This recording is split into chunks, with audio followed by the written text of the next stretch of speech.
Saya akan berbicara tentang bahaya percabulan. Kita akan melihat satu ayat, yaitu di dalam Hosea pasal 5 ayat yang keempat. Perbuatan-perbuatan mereka tidak mengizinkan mereka berbalik kepada Allah mereka, sebab roh perjinahan ada di antara mereka dan mereka tidak mengenal Tuhan. Saudara perhatikan di sini ada satu istilah, saya lihat ini istilah yang punya makna profetik. Dikatakan ada roh perjinahan. Di dalam bahasa Inggris dipakai kata spirit of prostitution.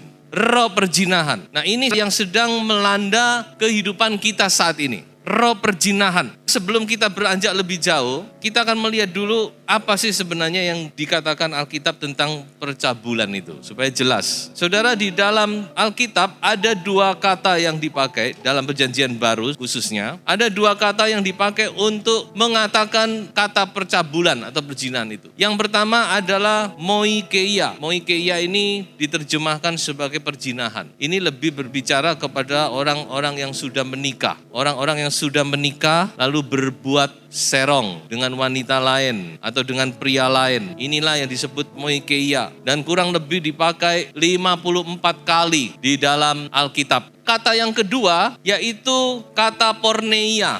Porneia ini diterjemahkan dengan kata percabulan dan porneia itu sudah menyangkut di dalamnya moikeia ini. Nah, dari percabulan itu istilahnya luas, porneia. Dari kata porneia ini kita tahu dijadikan bahasa Inggris kata porno. Dan dari kata porno ini diambil bahasa Indonesia, kita tahu ada porno. Jadi kata porno ini dari bahasa Alkitab sebenarnya. Jadi porno itu sudah ada sejak zaman itu. Sejak 2000 tahun yang lalu sudah ada, bahkan jauh sebelum itu sudah ada. Dari kata porno kita tahu ada pornografi, porno aksi dan sebagainya. Nah, inilah yang kita lihat di dalam akhir zaman ini. So itu kita harus mewaspadai, terutama kalau saudara mempunyai anak-anak di rumah, harus saudara ekstra waspada. Dengan kemajuan teknologi sekarang ini, orang mau mengakses atau melihat pornografi itu tidak perlu jauh-jauh, cukup di handphone saudara bisa. Teknologi itu berbahaya, tapi juga berguna. Ini teknologi yang saya pakai. Tapi kalau kita tidak hati-hati, teknologi itu juga bisa menjerumuskan. Saudara mau melihat hal-hal yang porno itu tidak usah jauh-jauh. Di rumah pun bisa, setiap saat bisa, lewat internet. So itu kita harus berhati-hati. Kenapa saya katakan berhati-hati? Di dalam Alkitab itu sudah dinubuatkan. Di dalam Wahyu pasal 17 ayat 18 itu berbicara tentang Babel besar. Dan Babel besar ini bicara tentang sistem dunia di akhir zaman. Apa yang tercatat di situ? Babel besar itu dipenuhi dengan segala macam kenajisan, percabulan, semua ada di situ. Mengapa? Karena menguntungkan. Industri yang paling besar ini sekarang bukan industri pesawat terbang, bukan industri senjata, bukan industri IT, tapi yang paling besar itu, yang paling menguntungkan itu industri seks. Industri yang paling luar biasa ini industri yang mengeksploitasi tubuh manusia. Saya beri satu contoh saja. Industri film porno yang pusatnya di Amerika itu 1 tahun bisa menghasilkan 13 billion US dollar. Ini baru industri film porno, baru di Amerika, belum yang lain-lainnya. Dan ini sudah dinubuatkan di dalam Alkitab bahwa di akhir zaman ini dunia akan dilanda dengan percabulan yang luar biasa. Dan itu akan terus semakin menjadi-jadi sampai puncaknya pada waktu kedatangan Yesus yang kedua kali. Baru semua itu akan dihancurkan. Ya, sebab itu saya menghimbau kepada saudara-saudara semua, ayo kita mau waspada.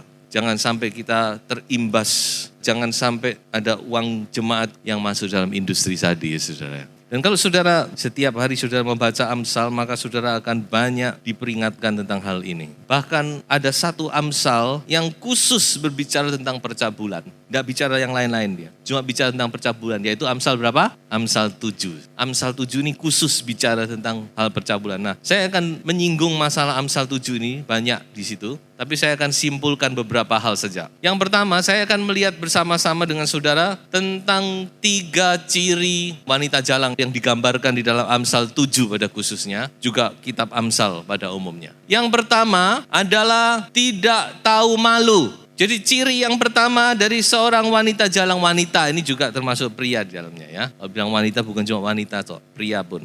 Yang cabul, yang jalang. Itu ciri pertama adalah tidak tahu malu. Jadi ada 2 tokoh. Kalau saudara membaca di Amsal pasal 7 ada 2 tokoh. Yang tokoh pertama itu memang wanita jalang. Memang dasarnya dia jalang. Dan yang kedua pemuda yang bodoh. Nah kita mau lihat dulu tokoh pertama ini. Apa ciri-cirinya? Tidak tahu malu saudara-saudara. Nah ini yang kita lihat. Yang seharusnya aurat yang harus ditutup malah dibuka. Bahkan dipamerkan, difoto. Jadi ini adalah satu hal yang sebenarnya kita harus malu. Ayo saudara-saudara, kita mau sadar. Jadi satu hal tadi, ciri yang pertama ini perbuatan perzinahan, perbuatan percabulan ini sebenarnya perbuatan atau perlakuan atau sesuatu yang memalukan. Yang kedua, wanita jalang ini adalah wanita yang licik dan tidak setia. Hatinya licik, hati penipu, bukan orang yang tulus. Banyak orang salah, punya imajinasi yang salah, punya persepsi yang salah. Will-nya atau pill-nya seakan-akan itu lebih hebat dari istrinya, lebih baik dari suaminya. Itu nonsens. Tidak mungkin itu. Coba saudara pikir secara rasio. Kalau wanita baik-baik dia tidak akan merebut suami orang, betul? Kalau pria baik-baik dia tidak akan merebut istri orang, betul?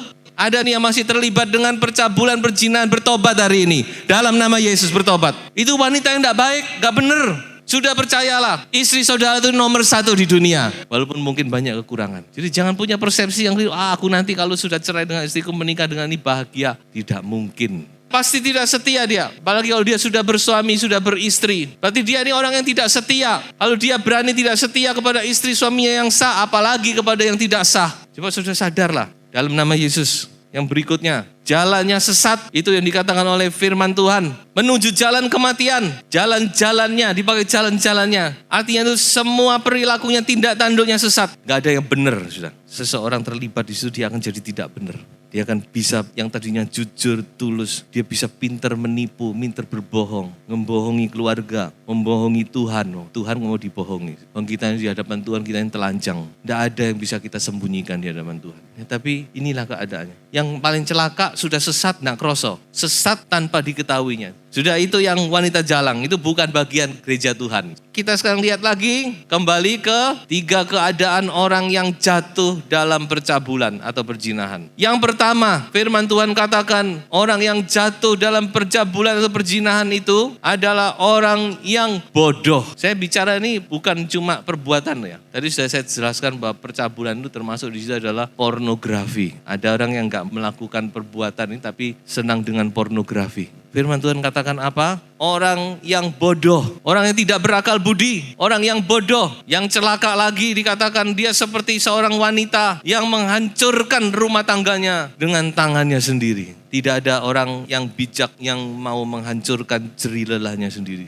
Tapi orang yang berbuat ini adalah orang yang menghancurkan, bukan dengan orang lain tapi tangannya sendiri menghancurkan jerih lelahnya. Soro-soro dari muda membangun rumah tangga, tiba-tiba dihancurkan sendiri. Makanya itu saya nasihatkan, kalau saudara nggak bisa lepas dari hal ini, saya beri obat, saya buka resep pada saudara. 3 kali sehari. Saudara datang ke depan kaca, lalu saudara tunjuk, kamu orang bodoh. 3 kali sehari. Kalau nggak mangsa 4 kali sehari. Kalau nggak mangsa 5 sehari. Sungguh ini, kalau saudara kesulitan dalam hal ini, karena ini ikatan ini. Tunjuk sampai saudara sadar. Firman Tuhan berkata, bodoh. Bodoh ya bodoh. Saya nggak mau bilang bodoh. Dibilang kurang cerdik, enggak, bodoh itu ya bodoh. Yang kedua, perbuatan percabulan atau percabulan secara umum adalah satu perbuatan yang merusak diri, menyia-nyiakan apa yang kita dapat kita rusak sendiri. Tadi sudah kita lihat bukan ayatnya. Tapi di sini lebih jelas lagi. Yang Amsal yang kelima disebutkan, kita menghabiskan waktu, umur, uang, kesehatan, nyawa pun habis, saudara-saudara. Ada seorang teman saya, teman karib, dia seorang medical missionary. Dia dokter tapi dia mission. dia tujuan untuk mengabarkan Injil. Dan pernah satu saat dia ditugaskan di Afrika, di Malawi. Dan apa yang terjadi di situ? Dia bilang penyakit yang paling banyak menimpa orang Afrika itu bukan penyakit tropis, penyakit cacing, penyakit ini, bukan, tapi penyakit AIDS. Karena orang Afrika itu, dia satu orang bisa punya banyak istri. Yang celaka, dia tularkan sakitnya itu kepada istri-istrinya yang baik-baik. Kalau dia kena, dia tularkan kepada istrinya. Istrinya punya anak, anaknya kena AIDS sudah. Yang tidak berdosa bersalah kena AIDS semua, habis. Jadi ini ciri yang kedua, merusak diri sendiri. Menghabiskan, memboroskan, menghamburkan. Apa yang kita miliki, kita bisa habiskan itu. Semua berkat-berkat Tuhan, jasmani dan rohani, bisa habis di situ. Yang ketiga, dia ada di jalan yang menuju kepada kematian. Jalan kematian itu adalah jalan yang menurun. Jalan kehidupan itu jalan ke atas, kata Amsal. Jalan kehidupan, orang bijak menuju ke atas. Tapi jalan kematian itu menurun, saudara. Diibaratkan seperti orang yang dibawa, udah dihukum mati. Senang-senang, tapi dia tidak tahu, sebentar lagi dia akan mati. Habis. Seperti lembu yang dibawa ke pejagalan. Lembu masih bisa terasa. Lembu itu nggak ngerti, tapi dia punya insting, sudah. Kalau dibawa pejagalan, dia masih bisa jerit, betul? Tapi manusia tambah cekakak, senang dia, teman. Seperti orang bodoh yang terbelenggu untuk dihukum. Dan rumahnya adalah jalan ke dunia orang mati yang menurun ke ruangan-ruangan maut.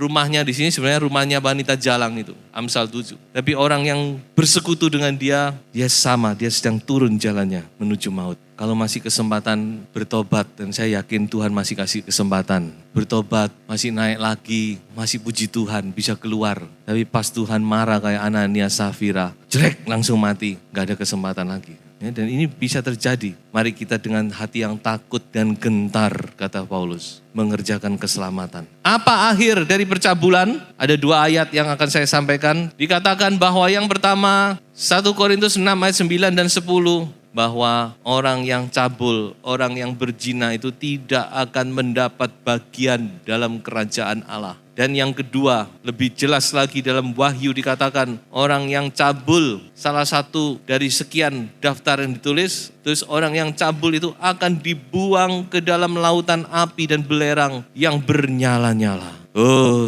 jangan sampai ini, udah gak ada kesempatan lagi. Makanya kalau kita masih dikasih kesempatan bertobat, ayo bertobat. Kita mau sungguh-sungguh bertobat, ya minta kelepasan dari Tuhan. Mungkin harganya itu mahal, kita harus korbankan, kita harus rela itu. Sekarang saya sampai kepada kesimpulan. Kita akan melihat sekarang bagaimana untuk menangkal bahaya percabulan. Ini bahaya yang terus mengintip. Bukan berarti kita kalau sudah bisa lepas sekali lalu kedua kali kita jadi imun, ya, jadi punya daya tahan, tidak. Kita harus selalu waspada. Tapi kita mau lihat bahwa firman Tuhan sudah memberikan cara menangkal yang luar biasa. Bagaimana supaya kita bisa menangkal bahaya percabulan ini. Ada 3 hal, saya sebut 3M. M yang pertama, kunci untuk menangkal percabulan, yaitu kita harus menyadari siapa kita ini. Kita harus menyadari tubuh kita, atau siapa tubuh kita, atau siapa diri kita sebenarnya. Apa yang firman Tuhan katakan tentang kehidupan kita ini. Haleluya.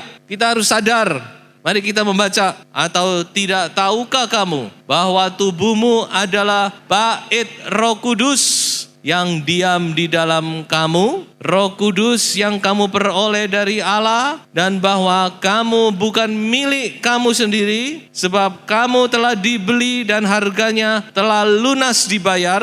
Karena itu muliakanlah Allah dengan tubuhmu. Haleluya. Dia layak dipuji. Tegas dikatakan bahwa kita harus ingat bahwa kita bukan milik kita sendiri. Paulus berkata, aku hidup, namun bukan aku yang hidup. Kristus yang hidup di dalam aku. Haleluya. Saudara lihat diri saudara siapa? Saudara lihat Kristus yang hidup di dalam kita. Kristus ada di dalam kita.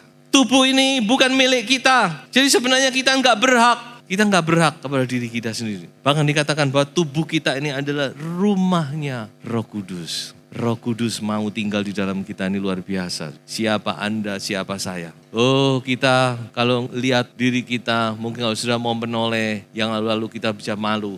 Tapi sudahlah, itu enggak usah diingat-ingat. Karena kalau Tuhan sudah ampuni, Tuhan itu lupa kepada dosa-dosa kita. Luar biasa. Tuhan tuh nggak bisa lupa sebenarnya. Perjanjiannya aja dia ingat. Tapi firman Tuhan jelas berkata, aku tidak akan mengingat-ingat dosamu. Ya, sebab itu kita nggak perlu mengingat-ingat. Karena mengingat-ingat itu juga bisa jadi satu ikatan. Membuat kita nggak bisa lepas. Oh, saya dulu begini, berarti saya nggak akan lepas. Nggak. Sudah, itu sudah lalu. Yang lama sudah berlalu. Yang baru sudah terbit. Haleluya. Sudah harus amini ayat ini. Sudah camkan di dalam hatimu. Tubuhku adalah bait Roh Kudus. Dan aku bukan milikku sendiri. Ini yang pertama, kita harus sadar, menyadari posisi kita, menyadari hakikat tubuh yang kita miliki. Camkan, hafal.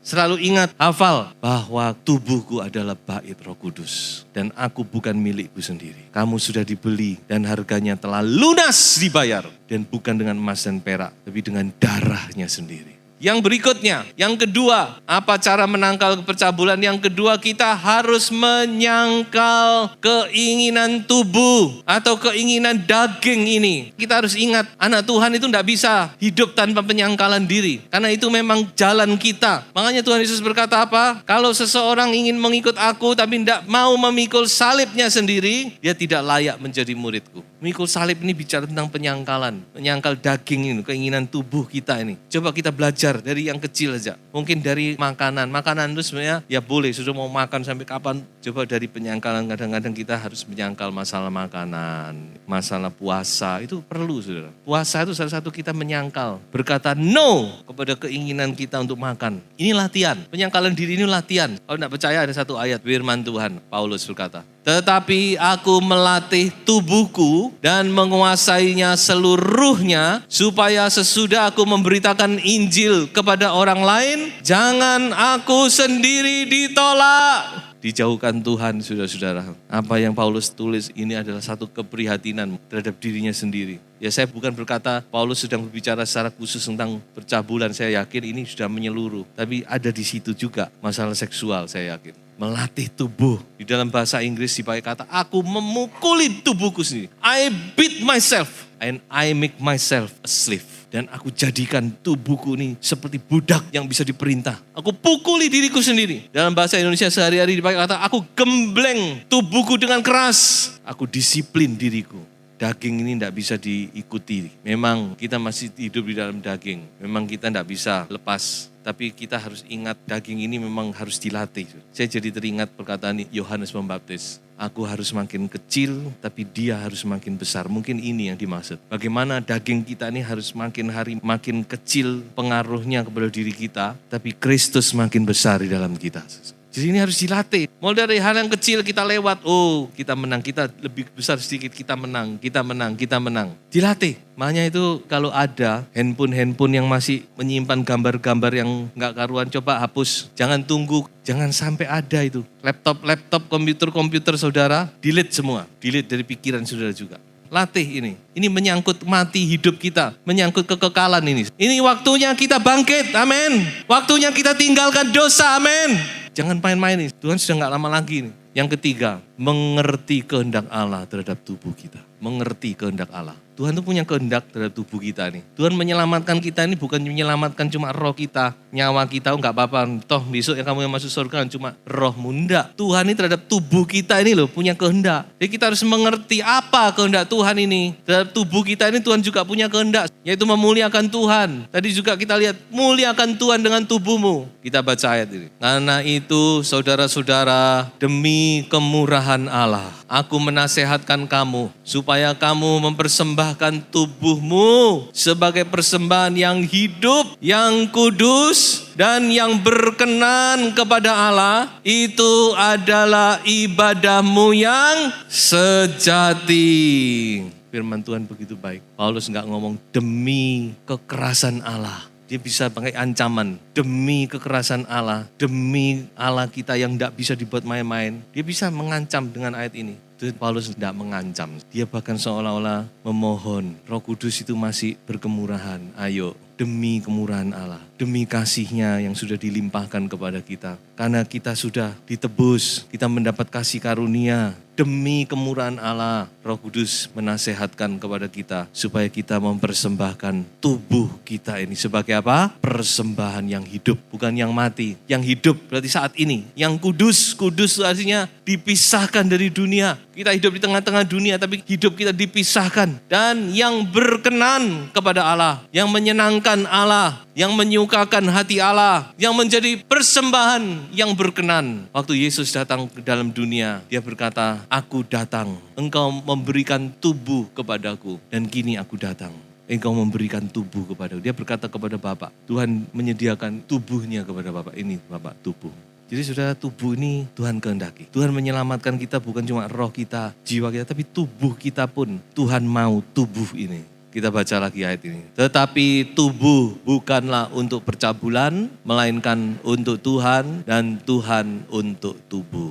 Roh Kudus berbicara kepada kita semua. Ayo kita memulai hidup yang baru. Tidak terlambat. Tuhan mengasihi kita dan saya yakin Tuhan punya rencana yang indah dalam setiap kehidupan anak-anaknya. Satu ayat Wahyu 18 ayat yang keempat. Lalu aku mendengar suara lain dari sorga berkata, "Pergilah kamu hai umatku, pergilah daripadanya." Dari Babel besar. Keluar, dalam bahasa Inggris pakai come out. Keluarlah kamu hai umatku, keluarlah. Supaya kamu jangan mengambil bagian dalam dosa-dosanya. Dan supaya kamu jangan turut ditimpa malapetaka-malapetakanya. Tuhan sudah menyiapkan anggur cawan yang berisi murka Allah. Tapi sebelum Tuhan menuangkan itu kepada dunia, Tuhan mau yakin dulu sudah steril dari anak-anak Tuhan. Seperti Lot, tarik oleh malaikat. "Ayo keluar Lot, jangan berlambat-lambat ini. Belerang udah mau turun ini." Tuhan juga menarik kita, "Ayo keluar. Dalam nama Yesus, ayo keluar. Jangan berkubang di dalamnya lagi. Dan hidup dalam kekudusan seperti yang Allah kehendaki." Tuhan memberkati kita semua.